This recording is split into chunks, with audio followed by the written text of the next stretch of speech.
Welcome to the Skincare and Food Podcast. We are on episode 13, and today we're going to be talking about childhood nutrition. I am Amira. And I'm Maria. And today we have two very special guest speakers. We have Karolina and Kaya. Hello. Hello. Welcome in. Welcome. So we're going to start today just by talking about our journey. All of us have children. I'm in a completely different phase when it comes to child nutrition because my son is almost 15. He's turning 15 next week. But I know you two are just starting out. You have toddlers. And we can all share about what our journeys are with feeding our children and ensuring that they get the best nutrition. And I just want to put it out there that we're not doing this to shame anyone. This is not about saying that our opinion is the only right one. And no child is like another. So every child is so different. But my journey with my son, Tristan, when he was very little, I started just by giving him, of course, breast milk. And I was fortunate that my supply was quite abundant. So we were able to do it until he was about 8.5 months old. And I got sinus infection, an antibiotic kicked in, and then that was all over. But then when he started with solids, I think we started him when he was about 4 or 5 months old. And we just started with whole fruits, bananas, apples. And what we did is we take a spoon and just scrape it off, and then he would eat from there. And he was so open to trying new things. So we did avocado, we did a bunch of new different things. And for his main meal, what I like to do is actually create my own baby food puree. And I use organic chicken. Sometimes I include liver in there and some rice, and then I would just blend it in. And what I did was create a big batch and put it into ice cube trays and then just freeze it. So I will take it, that's his meal for the week. I would take 1 cube at a time and then just add a little bit of broth to heat it up. So that was my journey. How about you ladies? I started feeding Kaya at about 4 months. So we also breastfed like you, very similar to you. We did the purees. At 4 months, we followed our pediatrician's guidance of mixing breast milk with avocado and breast milk with sweet potato. And we started out that way. And at first it was, they say for fun. So we were feeding breast milk and then doing mixed cereal with fruit and kale. And I would blend that up as a puree. That's what we would have for breakfast. And then for dinner, we would have chicken soup puree. I would make it every 3 or 4 days. So I didn't freeze it, but I had it in little containers for her. And then we ended up transitioning at about 6 months to baby-led weaning. I didn't actually know it was called baby-led weaning, but she started eating with my food and little pieces. And then I loved the idea of her feeding herself. And then I looked more into it and I was like, okay, this is actually called baby-led weaning. And we did meats, we did veggies, we did fruit, we did herbs. And then I was kind of running out of ideas. So I reached out to my nanny friend and she suggested that I get this book called Little Foodie that is for toddlers and babies to taste. So we did things like thyme, pears, and peas, like really different purees. And then, so we did a little combination of purees and also peas where she could pick them up. So baby-led weaning. And we stopped breastfeeding at 7 months and then did formula and then continued on our feeding journey. So wonderful. And I'm very excited that you just recently finished your course at Stanford. I know that you are the founder of Paleotale Health and Wellness. So such perfect timing upon your graduation of children's nutrition to come on and be a guest speaker. So we're much appreciated to have you here. And I'm glad that your daughter is a few months older than our daughter, Aaliyah. So I was able to get your experience from your journey and be able to kind of add that for Aaliyah. For us, I was really daunted about getting into food. I have kind of my own interesting journey with food throughout my life. And with breastfeeding, I knew that she was getting what she needed, and I was a little nervous about having her, get into solids. And we did try some purees, but she had no interest. And even like 4 or 5, even 6 months old, really wasn't into it. And it was right around, I'd say 6 months old to 7, that she grabbed a strawberry out of my hand and just started eating it. And that's when we discovered that she was just ready to do her own thing. And we just started with, solid foods. Now, obviously, we were very mindful about making sure that she was eating things that were soft enough so she wasn't going to choke on them. And she didn't even have a lot of teeth by then. Her teeth actually came in quite, later, but, she loves kind of just gumming it and eating it. And she wanted to skip the baby food. And I think that was probably one of the biggest eye openers that I had is that she could just eat whatever we're eating.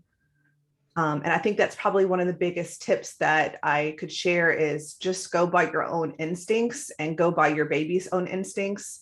We're all different. The children are all different, and you don't have to listen to necessarily somebody else's, guidance. Take little bits of information, but, really go by your own instincts and your baby's instincts. And I mean, today, Aaliyah is 2 years old. She has a very wide appetite. She's not picky with her food. She's still breastfeeding, which is something that I'm wanting to look into more of how to end the breastfeeding journey. I didn't think I would make it past 2 months, much less 2 years. But I am appreciative that we have been able to continue, and she's still able to have her foods that she's doing as well. Yeah, if I notice from all 3 of us, I think we are open about just letting them try different things. That was kind of like my big thing with Tristan when he was little. I wanted to make sure that he gets to taste everything, just expand his palate as much as possible. And he was very open at the time, like how Aaliyah is now. And he would be eating avocado. He would be eating all this different fruits and vegetables, which funny enough, he won't touch anymore now. So we did our best with the best of intentions to give him the best nutrition options, but there's something called advertisements that he gets exposed to on TV or on YouTube. And now all of a sudden his taste buds change. So before he wouldn't touch pizza, now pizza is his favorite food.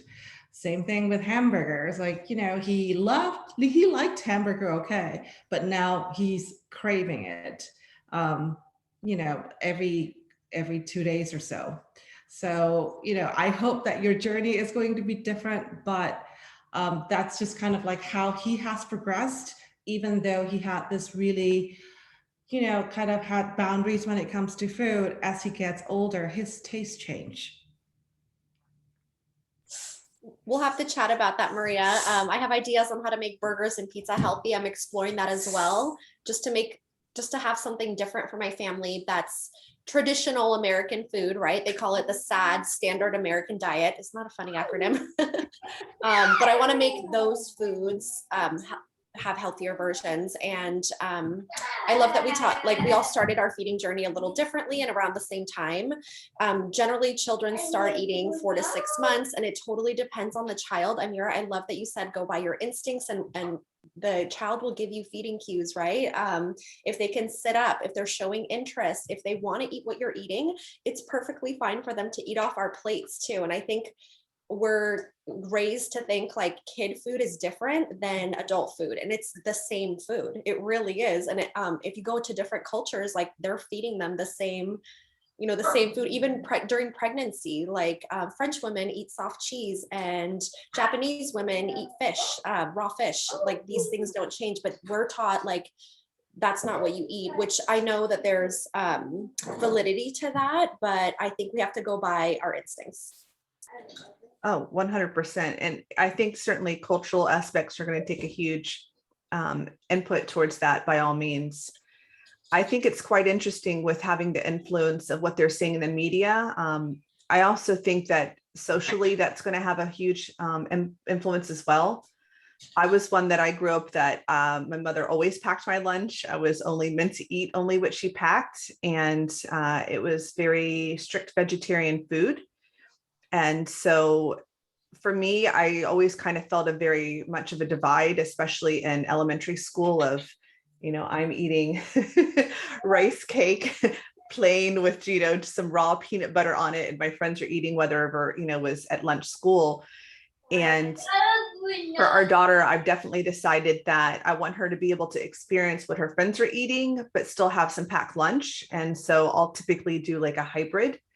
And I think going forward with preschool and Montessori, we'll do the same thing, that she'll still have some sprinkles of things that I know are really important for her to have, but also to be able to have that shared experience of what her friends are eating. And I think hopefully that'll just kind of make it such that it's not so rigid, which I think, at least for me, is important to know that for food, it doesn't have to only be one way. It's always something that I'm learning about. And that's what I love. And as an adult, that I'm still experimenting with different types of foods, keeping my palate open, and that I don't always have to just eat one particular thing. Yeah. So much information there. I definitely think the media is not helping. There are such sophisticated marketing around junk food, and children's books have. My friend's son only wanted to eat hamburgers and hot dogs because that's all he saw in the children's books.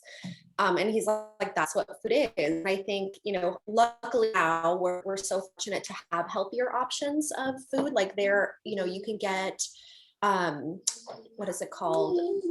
Fine Mills, like the almond flour crackers, like instead of like Cheez-Its, there are like healthier options now of snack food. So then you don't feel isolated. Like Kaya, I want Kaya to feel quote unquote normal when she's eating her packed lunch. Like, yes, it's going to be made with love. Yes, it's going to have lots of non-processed foods. But then I also want to include like pork rinds, like some chips, siete chips, just so she can experience that with her friends, but then have healthier versions of it. Absolutely. And I think just eliminating is never, I don't know, that's my opinion, obviously. If you're eliminating something, you're making something completely taboo, it becomes more enticing. One experience, and this happens all the time, the food shaming, when people have kind of like one idea, and then when you have a different idea, then people kind of shame you. I packed Tristan's lunches too, up until maybe he was in middle school. Occasionally when I get too busy, then he just gets lunch at school. But in preschool, I would pack him this really nutritious lunch. It's a chicken teriyaki with a little bit of soba noodles. And then I would include just a very tiny piece, like I'm talking about maybe a quarter-sized disc of chocolate. And I got a letter from the school basically saying, you're not to feed your children sugar. So it was like, okay, I was taken aback, but of course we were enrolled at the school. So we had to follow their boundaries. But it's like, it's just my feeling that the more you make something unattainable, the more it's going to be more enticing for them. I think, I agree with you, Amira, that it's all about that balance. It's a little bit of, a lot of good and just a little bit of, what you're not supposed to have a lot of, and it's totally fine. Absolutely. No, I agree with you wholeheartedly. And I mean, I think honestly, that could be another subject of, going forth with children. And I definitely have the personality that if I'm told no, that's something I want to do. And if you make something not taboo and not so stringent around it, then they're able to look into that type of food, and maybe it's not that big of a deal anymore. I know our child care provider one day when I dropped Aaliyah off said, we're having donuts today. And I was like, okay, she's never had a donut, And a couple hours later, I get a picture of Aaliyah eating a watermelon, and she's like, yeah, she didn't like the donuts. And it's like, okay. And I mean, I think my gut instinct was to be like, no, I don't want, saturated fat for my child, and I don't want processed sugar. But I was just like, kept my mouth closed and was like, okay, let her experience a donut. And ultimately, she didn't want the donut.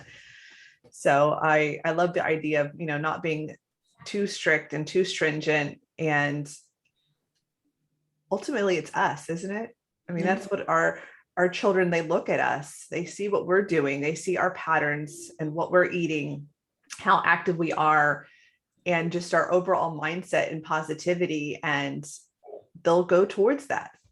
I think it just kind of, yet again, just that being that example and living that is really the best thing that we can do for children's nutrition. We do set the tone, as women and mothers, we set the tone for the household. We set the tone for the children. It really is true. We have so much buying power. And I think that's why companies are now advertising towards women, because we end up deciding what is bought in the household for the most part. I know some men do grocery shopping and also cook. My husband cooks. I'm very fortunate about that. But I know, Amira, your husband cooks, but that's not the case in every household. Like the mother and the woman really decide what happens. But I love that you just went with it. I also was hesitant to give Kaya sugar and cookies. And I told my husband, we have to expose her to that, because she's going to go to a birthday party and then go absolutely nuts with the sugar. And I've actually observed, this is really interesting. I went to a grocery store and I observed this kid. He must have been in like middle school, and he just grabbed so much junk food, and he was just grabbing it all. And that's all he purchased was like donut holes, like all Hostess, like all that kind of stuff. And I just was thinking, like, he's probably fed really healthy at home and never exposed to this. And he's just like after school, middle school, just buying a bunch of junk food just because he didn't have the chance to eat it, and he wants to give in. So I think balance, it ultimately comes down to balance and setting a good example. And it's a lot of pressure we're teaching these little humans how to eat, and it's a lifelong skill. So we really have to be mindful and work on our relationship with food, right? Absolutely. I can agree with that more. Tristan saw his friend eating Hostess cupcakes at school. I've never bought Hostess cupcakes. So he said, I want to try it. Okay. So we were at Target, and then we just bought like a little pack. And then he ate one. And I said, are you not going to eat the other one? He said, no, I'm okay. And then he would just leave it alone. So he would ask for red velvet cupcakes, which typically I make. He loves those, but then all those pre-packed cakes, he ended up not liking them. He does love his chocolate though. I'll have to send you, Maria. There is a Beet cupcake, Beet red velvet cupcake that I made from a blogger that I follow. It's actually really interesting. So I'm on this journey to try to like recreate and on my blog certain foods that I love and just make healthier versions. This morning, I love the feeding journey, because this morning I posted on my Instagram Kaya's lunch, and that's going to be like a whole new layer of content to my blog, is just adding all the different, like I'm getting inspired just by making her lunch. So I actually ended up buying the same bento box for myself, and I'm going to start packing my own lunches just because she's eating such a variety, and I want to start incorporating that into my life and making my life easier during a work day, whether it's a Zoom day or whether it's, we're road warriors, so we're out and about, and I can just eat cucumbers, nuts, like just a nice variety of healthy foods, just like she is. Oh, I love that. A mommy and baby bento box. And I love hearing your daughter in the background. That just gives me such joy. I'm so appreciative that she was able to join as well too. Yes. This is just absolutely perfect. Mom life is real life, right? Yes. And we would love to have your recipe listed on this posting. So this podcast will be featured on our YouTube channel. And certainly we'll tag your Paleotale website. But if you would like to list your Beet red velvet cupcake, that sounds amazing. I've never eaten a red velvet cupcake because of the artificial dye. So now I'm intrigued because I didn't know there was an option with beets. A lot of the time, I love beets too, so that'll be awesome. I wonder if you could taste the earthiness from the beet, or it just kind of drowns out with the cocoa powder. There's cocoa powder added to it, and then there's also coconut sugar. I used date syrup and then honey, so you really can't taste it. It truly is for like the food coloring aspect of it. It doesn't. You don't really taste the beet. Right. Well, that's very interesting, because a lot of the time I just end up removing the coloring entirely and just rely on the coloring from the cocoa powder. But I'm intrigued, and I have to try that recipe. Yes, I definitely would love to be able to share that recipe as well. we're coming to about the 30-minute portion that's here. Any final thoughts along children's nutrition? I think this definitely needs to be a part 2, if not part 3 as well. There's a lot of more information that we can certainly pull threads out and go into a little bit further, but any final thoughts from today? You know, it's overwhelming and exciting to start the feeding journey. And I think that as much as we can, I don't want to, like Maria said, don't want to shame anybody, but like kids don't have to just eat nuggets and pizza and French fries from the beginning.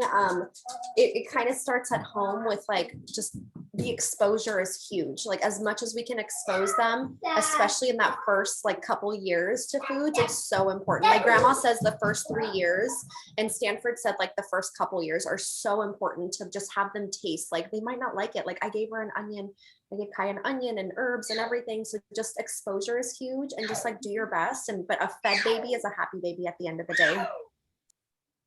Absolutely. And I would say just, I know life is challenging when it comes to a feeding journey. I think everyone just has to be realistic with their time and then also their budgets, like whatever it is that is workable within their budget as well. I know organic can be very expensive, but anything that's nutritious is going to be great, whether it's organic or not. Absolutely. And I think ultimately that positivity and love, right? Food always tastes better when you think about it from your mom, from your grandmother, from your father who's making it because of that love that's put in. So such a fantastic topic. So wonderful for you joining today, Karolina and Kaya as well. Maria and I appreciate you so much. Thank you for having us. And I look forward to part 2 and 3. I think we can get really into some great details. Absolutely. And more recipes. Yes. Definitely. Well, thank you so much for joining the Skincare and Food podcast. And we definitely always take a 360 approach to a green lifestyle. Look forward to seeing you soon.